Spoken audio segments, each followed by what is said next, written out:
Okay, I happened to be working on Lola here when my former partner in Lola showed up. He's actually over there with a P210. Now I only have my phone, so we're talking a little bit lower quality than we normally do, but let's go talk to him about his IO 550 Vititoe STC upgrade and what that means for him. He's way over there. Let's go talk to him.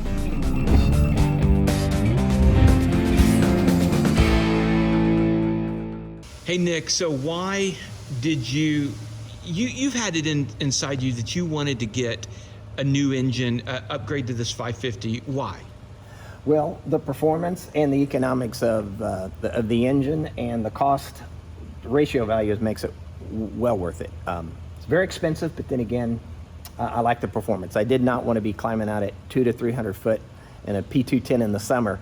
I like the idea of climbing out at 1,000 or 1,200 feet. And of course, air conditioning is a big plus for me in the summer. We were partners in Lola. Yep.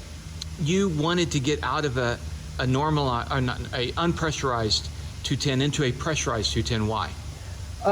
Just pressure and comfort. I like the idea of a little quieter cabin, and then certainly the performance and the quietness of the pressurization and that's probably it. You're a great partner, but just wanted to upgrade to something a little newer. And of course the avionics in this, as you know, are super nice. So. Why did you choose the Vititoe over some of the other STCs? Yeah, we talked to Mr. Vititoe, and he gave us the rundown on it. It's worth, it's something that he's like an old, he's a racing mechanic just kind of from the days of auto racing, and he took his technology and put it in this. And so, I don't know, it just seems to make the perfect fit for the P210. So, dollar cost averaged out all in there, and it's just worth every penny. So. What kind of performance increase do you think you'll have over Lola? Wow. Lola climbed out at about 700 or 800 foot. I think in an extra 400 or 500 foot a minute easily. And on the climb, yeah. And then, but at cruise, we're going to be at about 210 knots. 210? That's what we're figuring. Yes. Wow. Yeah, maybe 250 miles an hour at of course, altitude. So this will go up to 23,000 feet. So if we plug up all the holes like John said we did, and we can get that pressurization tweaked, I think we'll be up in the flight levels and really get the performance, which is what you want this for. That's why you buy an engine like this. Nick's bought this kit.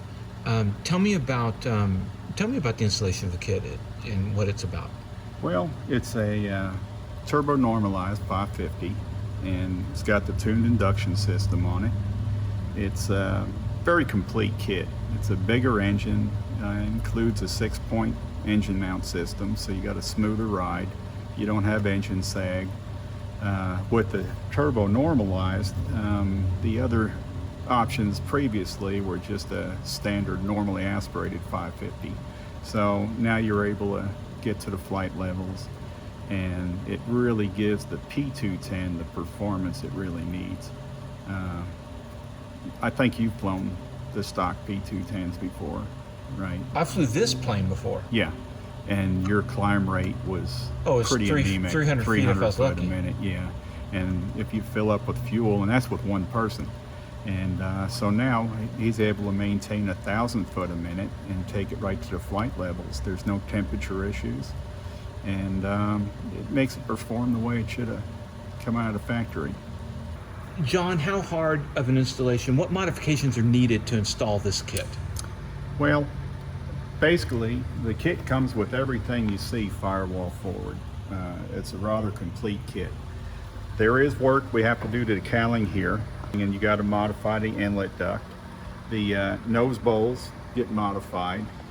There's the cowling on the right-hand side, on the turbo side, gets some modifications. You move the oil filler door to accommodate the new oil filler. And other than that, everything firewall forward basically gets replaced, and you'll remove everything that was originally, and there's a bit of wiring that you have to do some rewiring. And other than that, the kit itself has just about everything you need to do most of the installation. It leaves it up to the discretion of the installer to add the bracketry and the extra clamping and how you're going to route your various hoses and lines and wiring. All that needs to be repositioned. So it's complete for all your basic parts that you're going to need to do the whole kit with.